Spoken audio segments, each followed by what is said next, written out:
मेरा अभिवादन।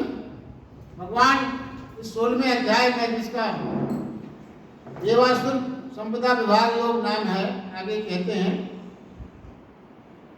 आश्रय प्रवृत्ति होने पर श्रम और साधना निष्फल हो जाती। देखिए, इसका अर्थ यह है कि अधिकांश लोग हमारे जीवन में हम देखते हैं सारा जीवन भागते रहते। क्या हो रहा है? दौड़ लगी हुई है तरह तरह के कामों के लिए, मगर सच ये है कि अधिकांशतः लोगों को ये पता ही नहीं होता वो क्यों जा रहे हैं, कहाँ जा रहे हैं, उनका उद्देश्य क्या है, क्या पाना चाहते हैं, और अगर पा भी रहे तो उससे क्या मिलने वाला है। इन सब चीज़ों से वो, उनकी जो बुद्धि है उस चीज़ों को नहीं समझती। वो क्या है, इन सब का निर्धारण विवेकपूर्ण न होने से, क्योंकि इन सब का निर्धारण आपकी जो मेहनत है, दौड़ धूप जो भी है, विवेकपूर्ण नहीं है, क्योंकि आपको पता ही नहीं आप कहाँ जा रहे हैं। तो विवेक से अगर कोई चीज़ होती तो आपको पता होना चाहिए कि क्या फल मिलेगा, क्या होगा, कैसा होगा, क्यों दौड़ रहे हैं, उद्देश्य। वो कहते हैं कि विवेकपूर्ण न होने से जीवन ऊर्जा व्यर्थ आपाधापी में नष्ट हो जाती है। कि जीवन ऊर्जा तो सबके पास भगवान ने दी है, सीमित है। अब ये आपके ऊपर है कि आप उसको कैसे कहाँ उपयोग करते हो, नष्ट कर रहे हो या उस ऊर्जा से कुछ ऐसे कंस्ट्रक्टिव काम आप जीवन में कर रहे हो जो आपको आनंद दिलाएगी। तो आश्रयी संपदा वाले व्यक्ति और देवी संपदा वालों की तुलना में बहुत श्रम करते हैं।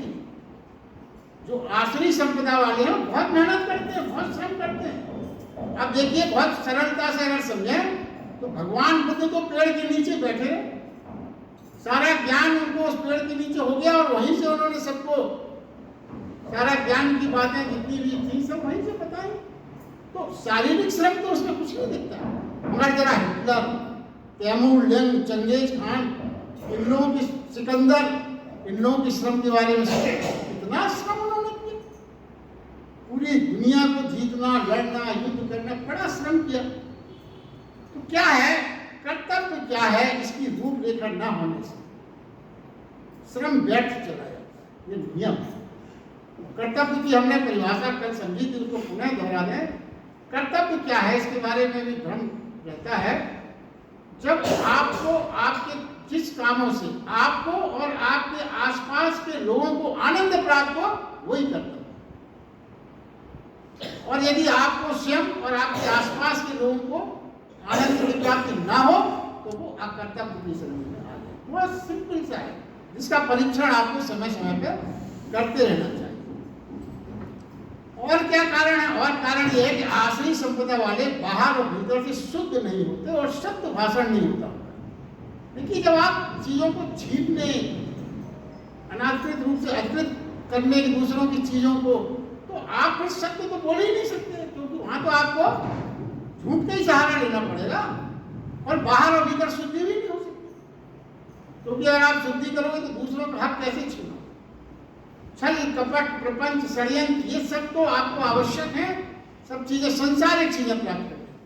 और जो आत्मिक प्रवृत्ति के व्यक्ति है संसारिक चीजों को पाने के लिए तो प्रयासरत रहे, तो वो जब तक नहीं हो सकते जब तक आपको इस तरह का चीजें प्राप्त ना हो। लेकिन अशुद्धि का एक अर्थ क्या है? कुछ अशुद्धि के अर्थ तो हमारे सामने हैं जो हम समझ गए, मगर जो भगवान गीता में जो बात कहते हैं उसकी अशुद्धि की परिभाषा बहुत सटीक है, बड़ी सूक्ष्म है। वो क्या कहते हैं? यदि आप प्रार्थना करें, आराधना करें और उस आराधना और प्रार्थना करते समय आप यदि संसारिक विचारों में डूबे रहे तो मिलावट हो गई, अशुद्धि हो। इस तरफ हमारा ध्यान है, यही गीता की विशेषता है। यदि आप मंदिर में प्रार्थना कर रहे हैं, आराधना कर रहे हैं और आपकी मस्तिष्क में संसारिक समस्याएं, संसारिक चीजें चल रही है, तो वो क्या हो गई? मिलावट हो गई, आपके विचारों की मिलावट हो गई। तो ये अशुद्धि बाहर नहीं दिखती, मगर भीतर की अशुद्धि आपके पूरे जीवन को उस तरफ नहीं ले जाएगी जहां ले चलने को आप अपने जीवन को इच्छुक नहीं मिलेगा। और ऐसे में क्या होगा? ये अशुद्धि जब हो जाएगी तो आपके आचरण और आपके वचन शुद्ध नहीं हो सकते। क्योंकि भीतर यदि अशुद्धि है तो भीतर के विचारों से ही तो आपके आचरण और विचार वचन निकलेंगे। कल जैसे अपन ने कहा था, क्रोध का क्या पहचान है? अगर क्रोध अंदर है तो आपकी वाणी कठोर हो जाएगी, सूखापन आ जाएगा वाणी। क्रोध अंदर छिपा हुआ है। उसी प्रकार यदि अशुद्धि आ गई जीवन में तो फिर आपके सारे विचार, सारे कर्म दूषित हो गए। आसुरी प्रवृत्ति के लोग एक बात और कहते हैं, जो भगवान आगे बता रहे हैं, वो क्या कहते हैं? जीवन में कोई रहस्य नहीं। वो जगत को सिर्फ स्त्री और पुरुष की काम वासना का परिणाम मानते, बस। मतलब उनके समझ में पूरा जगत एक बायोलॉजिकल कारणों से विकसित हुआ है, इसमें कोई रहस्य की बात नहीं। अब जरा आप ये सोचें कि अगर आपने सारी सृष्टि को इस तरह से मैकेनिकल मान लिया, जैसे आजकल आप देख रहे हैं टीवी वगैरह आर्टिफिशियल इंटेलिजेंस में न्यूज सुनाने वाली है, तो मुझे तो बड़ा आश्चर्य लग रहा है। भाई सामने देखते हैं, आपने भी देखा होगा, तो क्या है? ठीक है, लगता बिल्कुल वैसे ही, मतलब वो सब मैकेनिकल है, सब मैकेनिकल है। तो आपने अगर ये कल्पना असली शक्ति वाला करता है कि संसार की जो सृष्टि है वो मैकेनिकल है, तो क्या कम हो जाएगा? ये सोचा आपने? क्या कम हो जाएगा? फिर प्रेम पे कविता नहीं बन पाएगी, प्रेम का सारा सौंदर्य छिन जाएगा। फिर श्रृंगार रस, जिस पर बिहारी जी ने शुरुआत से लेकर आज तक कई कवियों ने बड़े बड़े साहित्य रच दिए, विरह की भावनाएं शून्य हो जाएगी। प्रत्यक्षा में जो आनंद होता है समाप्त हो जाएगा, क्योंकि सब बायोलॉजिकल यंत्र हो गया, रोबोट काम कर रहे हैं, आप काम कर रहे हैं, बड़ा फर्क है दोनों चीज, वही फर्क हो जाएगा। तो व्यक्ति क्या है? आसुरी संपदा वाला न कर, भावनात्मक नहीं होगा, सुंदरता नहीं होगी, किसी प्रकार का कोई सौंदर्य नहीं होगा, काव्य नहीं होगा, तो क्या होगा? प्रेम पैदा नहीं होता। फिर भावनात्मक प्रेम के बिना आदमी का जीवन क्या है?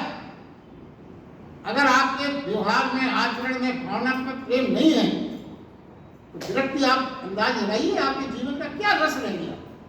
सारा जो संसार में जो अपना है, जो कुछ भी है, वो पड़ोस में हो, रिश्तों में हो, घर में हो, यहाँ आप बैठे यहाँ भी, सब भावनात्मक प्रेम का ही तो आनंद है।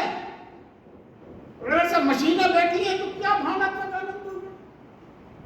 तो फिर क्या होगा? सारा समाज और सारा जीवन विक्षिप्त हो जाएगा, सब विक्षिप्त हो जाएगा, कुछ नहीं बचेगा। और देवी संपदा वाला जो है वो धार्मिक व्यक्ति जीवन को एक रहस्य के रूप में स्वीकार करता है।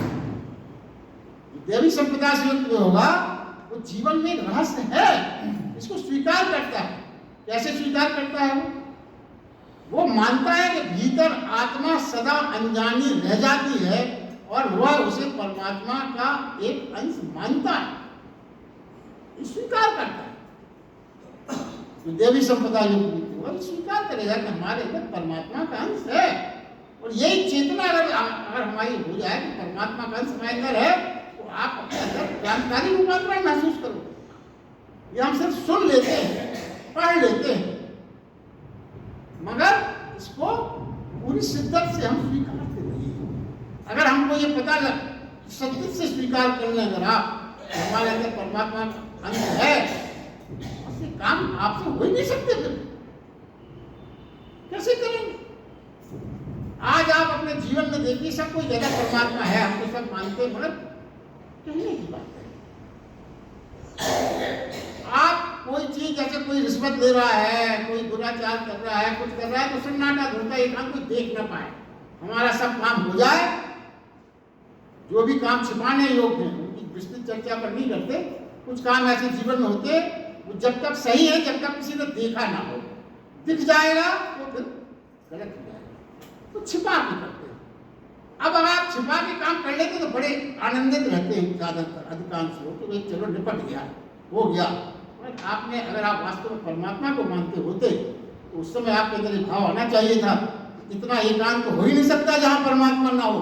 तो मैं जो कुछ भी कर रहा हूं परमात्मा देख रहा है, फिर आप कैसे कर सकते थे? इसका मतलब यह है कहीं ना कहीं आप ये सिर्फ किताबी ज्ञान मानते हैं कि परमात्मा है, वास्तव में आपका अंतर्मन इसको स्वीकार नहीं करता, तो आप डरते। कहा जरूर जाता परमात्मा से डरो, मगर क्योंकि हम तो ये मानते हैं कि सब बातें हैं, यहाँ परमात्मा कौन देख रहा है, क्या कर रहा है, एक सच्चाई है जीवन में। और ये सच माने, जब तक आप सच्चाई से इस चीज को स्वीकार नहीं करेंगे तो आप लाख चाहें कि हमारे आध्यात्मिक यात्रा आगे बढ़े, रुकावटें हैं। और ये इसी चीजों की ओर भगवत गीता इशारा करती है। तो भगवान ने देवी संपदा वाले प्राणी को बुद्धिमान कहा। भगवान ने कहा देवी संपदा वाला प्राणी बुद्धिमान है। क्यों? क्योंकि उसने जीवन में परम रहस्य को में प्रवेश का मार्ग खोज लिया, इसलिए बुद्धिमान। उसने सत्य को जाना है कि कि सत्य, परम सौंदर्य और परमात्मा तर्क से सिद्ध नहीं किया जा सकते, उनका होना ही सत्य होता है। परमात्मा को ये कहे कि आप कहते हैं दिखाइए परमात्मा का, नहीं, परमात्मा होना ही बस है, इसके आगे कोई चीज तर्क में नहीं ला सकती। और आखिरी संपदा वाला प्राणी मूढ़ व्यक्ति शुद्ध भावों को नष्ट करने की चेष्टा करते हुए जगत का नाश का भागीदार बनता है, और श्री कृष्ण उन्हें बुद्धिमान इसलिए नहीं मानते। आसुरी संपदा वाला देखिए, आसुरी संपदा कई बार अपन ने इस बारे में चर्चा की है, भाव नीचे की ओर होने से सरलता से बढ़ती है। क्योंकि देखिए मनुष्य तो बीच में खड़ा है, नीचे की ओर जा सकता है, ऊपर जा सकता है। मनुष्य ही है एकमात्र प्राणी जगत में जिसमें रूपांतरण की संभावनाएं हैं। पशुओं में वो संभावनाएं नहीं है, वो पूर्ण है, संतुष्ट है, जो है सो है बस। और ये बात कहिए, एक भगवान ने आगे कई जगह ये भी बताया है कि मनुष्य में अगर बेचैनी है तो मत चिंता कर, बेचैनी होना तो तेरे स्वभाव में है। तू मनुष्य है इसलिए बेचैन तो होगा ही होगा। अगर तू बेचैन नहीं है तो फिर मनुष्य नहीं। इसलिए बेचैनी से कभी ना घबरा। बेचैनी इसी बात की तो है, हम कभी चाहते हैं कि हम ऊपर उठें, ऊपर उठते हैं तो फिर नीचे की ओर खिंचाव होता है। ऊपर परमात्मा मानना, नीचे स्वर्ग नरक कुछ भी मानना है, तो आपकी इच्छा है। तो ऊपर की यात्रा कई बार अपन ने कहा, ऊपर की यात्रा के लिए बोझ कम करना पड़ेगा, नीचे की यात्रा सुगमता से हो जाएगी। आपको कुछ करना ही नहीं है, बस इच्छा और करें कि नीचे जाना है, जाइए नीचे। आज तक किसी ने गुरु जी से ये नहीं कहा कि हमें नीचे की ओर जाना है, कोई मंत्र बताइए, तो गुरु जी कुछ ऐसा बताओ हमें नीचे की ओर यात्रा हमारी सुगम हो जाए। किसी गुरु की जरूरत नहीं, मगर ऊपर की यात्रा के लिए आपको गुरु का सहारा लेना पड़ता है। अपने अंदर तपश्चर्या का भाव पैदा करना पड़ता है, और उस भाव में जो बड़ी सरलता से बात कही जाती है, अपना बोझ हल्का करना। जैसे अपन ने पिछली बार कहा था, वैष्णो देवी जाते हैं तो ये कहा जाता है छोटा सा झोला रख लो, एक आध कपड़े बस। क्यों? तुम चढ़ाई है लंबी। तो परमात्मा की ओर यात्रा करना है तो आपको अपने विकारों का बोझ, लोभ मोह काम क्रोध के जो विकारों का बोझ, यही बोझ तो आपको सारे तनाव पैदा करता है, उनको हटाना चाहिए, हटाना पड़ेगा, तभी वो यात्रा आप कर सकते हैं। वो क्या कहते हैं, सचेत होकर जहां आसुरी संपदा का झुकाव दिखे आपको, वहां उसको उखाड़ दो। देवी संपदा कदम रखना पहाड़ की चढ़ाई ऐसा है, थकान होगी, श्रम होगा, लेकिन उसके फल मधुर होंगे। और अंतिम फल क्या है उसका? मधुरता का मोक्ष। जैसे अपन ने 15वें अध्याय में भगवान ने कहा था कि बैराग रूप की अस्त्र से तू ये काम क्रोध लोगों को काट डाल। उसका तात्पर्य उन्होंने क्या बताया था कि तू तेरी वासना जहां जहां, देखिए छोटा सा सिद्धांत है जो उन्होंने बताया था, पर उसको आज फिर से रिपीट कर रहे हैं। वासना जहां जहां कहे चल भाई यहाँ बड़ा सुख है, तुम सचेत हो कह दो अब मैं तुम्हारे झांसे में आने वाला नहीं हूं। तू जहां जहां सुख बताती है वहां वहां निश्चित दुख होता है। अब मुझे परीक्षण करने की जरूरत भी नहीं है, मैं नहीं आऊंगा। जहां जहां वासना कहे कि चल यहाँ मत जा, यहाँ तो बड़े कष्ट हैं, वहीं सुख। क्योंकि वासना हमेशा उल्टी बात सिखाती है। ये मनुष्य को भगवान कृष्ण का ये संदेश था, शायद परसोत्तम योग में ये बात आई थी।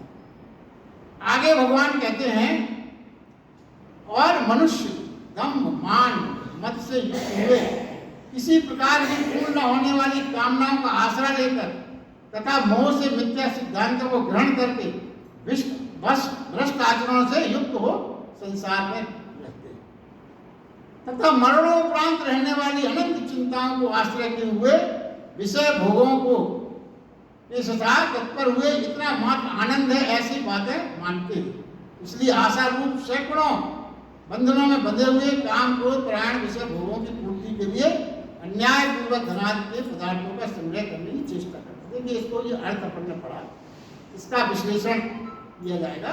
देखिए, विचार है, जरा आप विचार करें। वो कहते हैं संसार में जितने भी विवाद चलते हैं, चाहे वो मुकदमे चल रहे हो, चाहे अन्य कहीं विवाद हो, आप इस बात को बिल्कुल सुनिश्चित अगर ठीक से ईमानदारी सोचेंगे तो कोई भी विवाद सत्य की तलाश के लिए नहीं। इन विवादों में जितने भी विवाद हैं, अधिकांश 1-8% छोड़ दो, इन सारे विवादों में मात्र अपने अहंकार की घोषणा हो। सारे विवाद यानी क्या होता है इन विवादों में? मैं सही हूं, दूसरा गलत। ये जड़ है, यही तो अहंकार की जड़ है। यही सिद्ध करना एकमात्र उद्देश्य रहता है। जितने मुकदमे चल रहे हैं, जितने में, सब में यही एकमात्र उद्देश्य है, मैं सही हूं, ये गलत है, यही सिद्ध करना है। सारे विवादों में मूलता ये है, मैं ही श्रेष्ठ हूं, ये भाव रहता है। मैं ही श्रेष्ठ हूं, मैं ही सही हूं, मैं ही, मेरे अंदर श्रेष्ठता है, और ये जो है ये श्रेष्ठ नहीं। तो देखिए, सबसे पहली बात क्या है तो भगवान समझाते हैं, इस भाव में रहने से, जब आप ये भाव में रहोगे कि मैं श्रेष्ठ हूं, तो इस भाव में रहने से हम ये नहीं समझ पाते, कुछ भी नया सीखने की प्रक्रिया पर पूर्ण विराम लग जाता है। देखिए, जब आपने आपको आप श्रेष्ठ समझोगे तो सबसे पहला देखिए भगवान उन चीजों को नुकसान के ऊपर इशारा करते हैं जहां हमारा ध्यान सामान्यतः नहीं जाता। कई लोग ये सोच सकते हैं साहब हम श्रेष्ठ हैं इसलिए मानते हैं श्रेष्ठ, आपको क्या जा रहा है? हमारा किसी का कुछ नहीं जा रहा। और भगवान ये कहते हैं जरा सोच, कुछ भी नया सीखने पर विराम लग जाएगा जीवन में। यदि आप अपने आप को श्रेष्ठ मानोगे तो सीखने को कुछ है ही, क्या सीखेंगे? पूर्ण विराम लग जाता और हमें पता भी नहीं चलता। सबसे बात तो यही है, पता भी नहीं चलता कि ये विराम लग गया, लग गया। हानि इतनी होती जब आपको कुछ पता लगे तो आप सुधार लो, आपको पता ही नहीं चलेगा।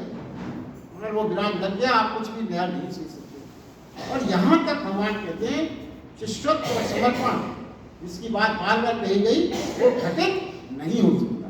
शिष्यत्व में आप क्यों जाओगे, समर्पण क्यों करोगे जब आप श्रेष्ठ हो? भाई आप श्रेष्ठ या गुरु को मानोगे अपने से कम, तभी तो आप समर्पण करोगे, तभी तो आप उसका शिष्यत्व ग्रहण करोगे, वरना आप वही श्रेष्ठ हो। तो तमाम सात पुराणों में कई जगह कई ऐसे राजाओं का है जो अपने आप को भगवान मानते हैं, श्रेष्ठ मानते हैं। इसलिए तो वो सब कुछ होते हुए भी खाली इस कारण से सारी चीजों से वंचित हो गए। सब शक्तियां थी उनके पास, सब ज्ञान था उनके पास, मगर वो अपने आप को सर्वश्रेष्ठ मानते। भगवान को मानने से भी उन्हें इनकार करते, इतने सर्वश्रेष्ठ मानते। क्या है? सत्य की तलाशी सर्वदा सोचने को तैयार है। देखिए, सत्य का जो तलाशी होगा, मतलब सत्य का तलाशी मतलब आध्यात्मिक यात्रा की और अग्रसर, वो हमेशा इस बात के लिए तैयार रहता है कि वह भी गलत हो सकता है, ये मानने को तैयार है। जितनी अपनी कमी और गलती स्वीकार करने को तैयार रहेगा, उसके जीवन में विकास उतनी ही संभावनाएं उपलब्ध रहेंगी। और हम तो अपने आप को गलती मानने की तैयार नहीं। लोभ मोह काम क्रोध जो आपको बताए गए, आप लाख सुन लें, मगर सभी के मन में ये रहता है संसार में रहना है तो थोड़ा लोभ जरूरी है, थोड़ा क्रोध जरूरी है, थोड़ा मोह जरूरी है। इसके बिना तो हम संसार में रहेंगे कैसे? लाख आप सुन लें, छोड़ने को कोई तैयार नहीं होगा। इसीलिए तो संसार में इस तरह का वातावरण है जो दुख से पूर्ण माना गया है। देखिए, आश्रय संपदा वाला व्यक्ति अज्ञानी रह जाता है, अज्ञानी रहने लगता है, क्योंकि वह कुछ सीख नहीं पाता। देखिए, जो आदमी कुछ सीख पाए नहीं सीख पाएगा वो अज्ञानी रह जाए, सीधी सी बात। तो क्योंकि वो कुछ सीख ही नहीं पाता, देवी संपदा वाला सीखता रहता है और आखिरी संपदा वाला सीखने से वंचित होता है। उसके पास देवी संपदा वाले के पास सागर ऐसा ज्ञान हो जाता है। देखिए, वो आगे कहते हैं कि जीवन में कामनाएं दुष्पूर हैं। दुष्पूर मतलब मतलब तो पूरी नहीं की जा सकती। कई बार इसका विवरण आया है, कामनाएं दुष्पूरी यानी कभी पूर्ण नहीं हो सकती। कामनाएं इतनी अथाह हैं, इतनी विकराल हैं, कभी पूरी नहीं हो सकती। हमारी समस्त चेष्टाएं, समस्त शक्ति भी पूर्णता से उपयोग भी आप कर लें तो भी ये संभव नहीं हो पाता कि आपकी सारी कामनाएं पूर्ण हो।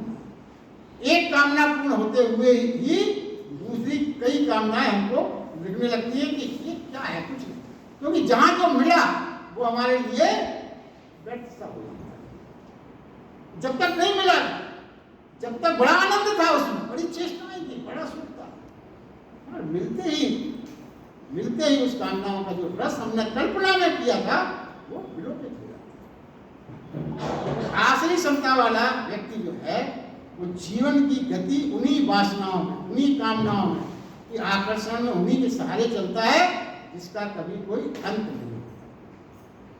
वासना कामनाओं को लेकर हम दो काम करते हैं, ऐसा ही आभास होता है। क्या, जैसे वासना कामना भगवान ये समझा रहे हैं, अधिकतर दो काम होते हैं। क्या होता है, या तो हम उन्हें दबा देंगे,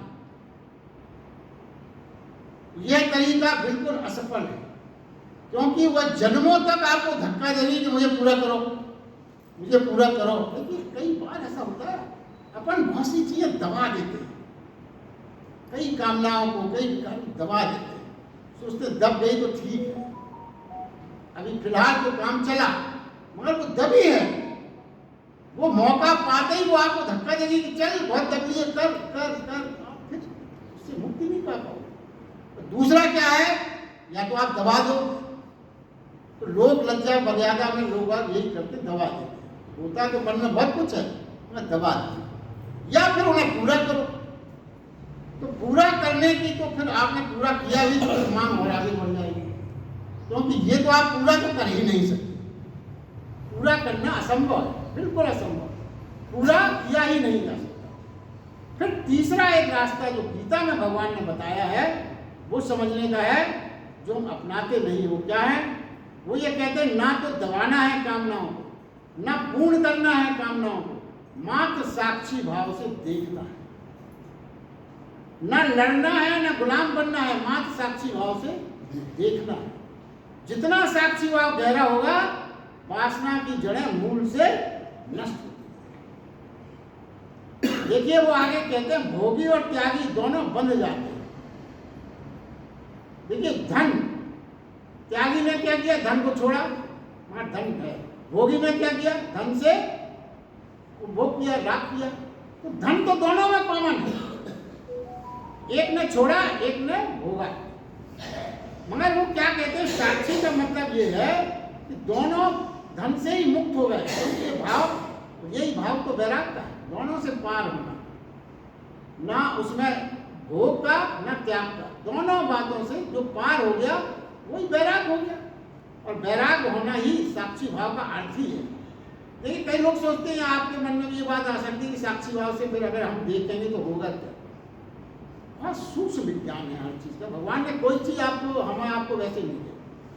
जब आपके अंदर कोई भी ऐसी वासना कामना के भाव उठेंगे तो आप उसको तत्काल पूरी ना करके रुक के सिर्फ विचार करने के लिए, साक्षी भाव का मतलब क्या है, देखना। जब आप किसी चीज को देखेंगे तो या तो आपको उसकी व्यर्थता महसूस हो जाएगी थोड़ी देर बाद, कुछ देर बाद, या फिर आपको लगेगा अरे मैं ये क्या करने वाला था, आप रुक जाओ। यही तो साक्षी भाव का लाभ है। हम इस चीज को यह कि साक्षी भाव, तो आप सोचते क्या है भाई, ये नई चीज बता दी आपने, साक्षी भाव। साक्षी भाव का तात्पर्य ही इतना है कि आपके अंदर जो कुछ बेहोशी थी, आप होश में आ गए। देखिए कोई भी काम जीवन में जो हम गलत करते हैं कैसे हो जाता है, बाद में अगर आपको ये सोचना पड़ा अरे मैंने ये क्या कर दिया, ये मुझसे क्या हो गया, होता है जीवन में ऐसा। इसका मतलब क्या हुआ, इसका मतलब हुआ उस करते समय आप होश में नहीं थे, कोई आपने नशा नहीं कर लिया था बीच में, मगर वो जो वासनाएं थी, जो क्रोध था, उसने आपको बेहोश कर दिया था, मूर्छित कर दिया था। अरे बड़े बड़े लोग अपने सगे भाइयों को, मित्रों को गोली मार देते, और जीवन भर जेल में पछताते हैं, अरे मुझसे ये क्या हो गया। एक क्षण, तो उस एक क्षण को रुकने का महत्व समझें। यदि आप उस क्षण, एक क्षण में साक्षी भाव में चले गए, सारी विपत्तियां आपके जीवन की दूर होगी, बच गए आप। वो भी बच गया जिसको आप गोली मारने वाले थे, और आप भी बच गए जो जेल में पूरा जीवन आपको बिता। ये लाभ है। इसी लाभ को भगवान गीता में बार बार बताते हैं। तीसरा रास्ता यही है। देखिए, वो कहते हैं मनुष्य का एक स्वभाव होता है निरंतर किसी न किसी खोज में लगा रहता है। निरंतर उसकी खोज की जो है संभावना है मनुष्य में हमेशा है। हम सब जानते हैं संसार में जो भी ज्ञान हो, विकास हो, सब खोज के ही परिणाम तो है। मनुष्य का स्वभाव का मनुष्य खोजी प्रवृत्ति का है। अब इस खोज के भी गीता में दो आयाम बताए। प्रथम तो मैं क्या है, मैं चेतना को खोजूं, स्वयं को खोजूं कि मैं कौन हूं। और दूसरा खोज क्या है, मैं पदार्थों को खोजूं, संसारिक वस्तुओं को खोजूं। एक ये खोज है। तो जो पदार्थों का खोज करेगा, जो पदार्थों के खोज में अपनी सारी ऊर्जा लगा देगा, वो क्या होगा, उसकी ऊर्जा धन पद अपना साम्राज्य स्थापित करने में अगर आपने अपना सारी ऊर्जा लगा दी, तो इस प्रयास में देखिए क्या होगा। पहली बार अगर आपने अपनी ऊर्जा धन पद और अपना साम्राज्य स्थापित करने में लगाई, तो कुछ चीजें आपको अपने आप करना पड़ेंगी। वो क्या है, छल करना पड़ेगा, कपट करना पड़ेगा, शोषण करना पड़ेगी, अनीति करना पड़ेगी, छीनना पड़ेगा, अन्याय करने में कोई आपको संकोच नहीं लगेगा। तभी तो आप ये चीजें इकट्ठी कर सकते हो, बिना इसके तो हो ही नहीं सकता। तो फिर क्या है, वहां दान दया करुणा से वो स्वयं को बचाता है। सोचिए कितनी गहरा मनोविज्ञान है। जो छीनने में, साम्राज्य स्थापित करने में, धन कमाने में जुट जाता है, वो सबसे पहले क्या करता है, ये तो गुण जो हमने बताए, छल कपट, ये तो अपने आप आ गए। फिर वो बचता किन चीजों से, वो दान से बचेगा, क्योंकि दान दे रहा है तो उसकी चीज बढ़ जाएगी। करुणा से बचेगा, करुणा से क्या होगा, उसको करुणा अगर आ गई तो वो फिर निकल जाएंगे हाथ से। तो वो दान से और करुणा से बचेगा, तभी तो पदार्थ इकट्ठे होंगे, अन्यथा नहीं इकट्ठे हो सकते। तो ये बाहर के पदार्थ की खोज तभी बंद होगी जब हम अपनी चेतना को भीतर की ओर मोड़ना प्रारंभ करें। फिर बाहर की खोज स्वतः लीन होगी।